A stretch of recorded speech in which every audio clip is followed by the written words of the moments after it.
A master narcissist, H.G. Tudor, says, "Narcissistic weapon. Training for the evil war. The people that know me and interact with me often remark that I always seem attuned to people and my environment. They remark about how I know so much about certain things, that I have clearly experienced a lot and retained the benefit of this experience. My awareness of matters is high and it is often commented on how I'm able to plug into something and instantly understand it, know how it works and what to do. Whether it is a meeting, discussion or event, I always fit in. I am not going to disagree with those comments. Let us imagine that you are a massive football, soccer for our transatlantic cousins, fan. I listen to how you analyze a forthcoming match and discuss the impact of an expensive new signing. I carefully pay attention as you detail how the opposition center half is weak on short passes played into the penalty area. I see your eyes widen and light up with interest as you debate these issues with fellow fans. I make a careful note of what is said by you and the others and store it so that I can regurgitate it later to someone else who is similarly interested in football and pass it off as my own knowledge and observations. I do this with conviction so that nobody recognizes that these comments are not my own. I spent the morning before the match that we are attending, reading the sports sections of 2 quality newspapers and also the satellite broadcaster's webpage for the match, along with other bits and pieces from around the internet in order to assemble my knowledge for this, our first match together. I knew from your social media postings that you are a passionate fan of this team, and as I targeted you I pretended I was as well. I managed to recall key trophies the team had won and recent events from the football club's website to enable me to demonstrate I was also a committed fan. In the course of the discussion with you and your friends who are also die-hard fans, I trot out a piece I memorized from a football writer, tweaking it here and there to give it a ring of authenticity as I explain how the captain, our captain, needs a holding midfielder alongside him to allow him to venture further forward and play key balls to the lone man up front. You all nod in agreement, showing admiration in my knowledge despite it being acquired elsewhere. I feel the fuel flowing. I attend the match with you and see how excited you are by the occasion.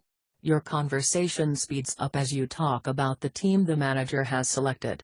The smell of beer and hot dogs and pies mixes together on the concourse, heightening the occasion as the singing from the away fans drifts from inside the stadium. An event like this assails the senses.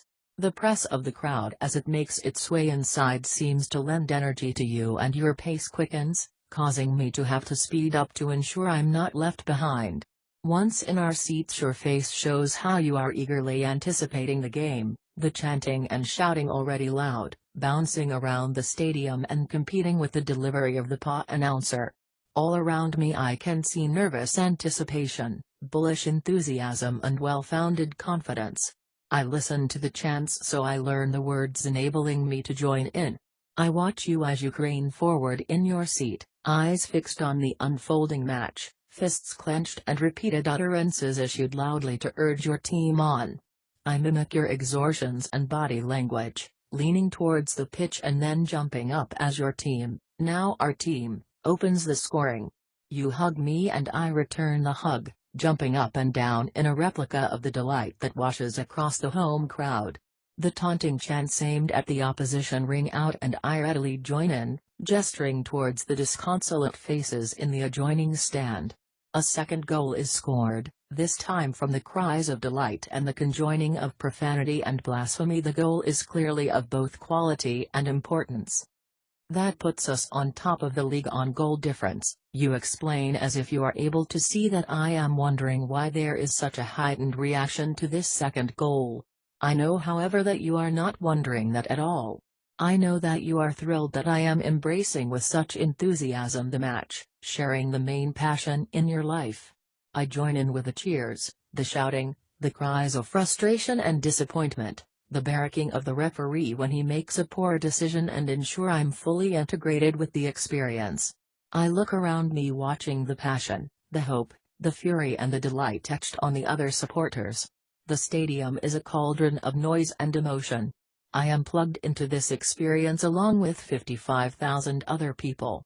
I can see the emotions are raw and visceral, even primitive. I see all of this around me, yet I feel none of it. I merely mimic everyone else in order to fit in. I am attached to the experience, but I feel nothing. I am completely detached from it. All it does is serve a purpose to enable me to create and build bridges and ties with you.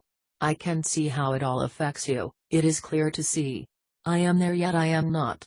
I am connected, yet removed. This is how it feels, or rather, this is how it does not.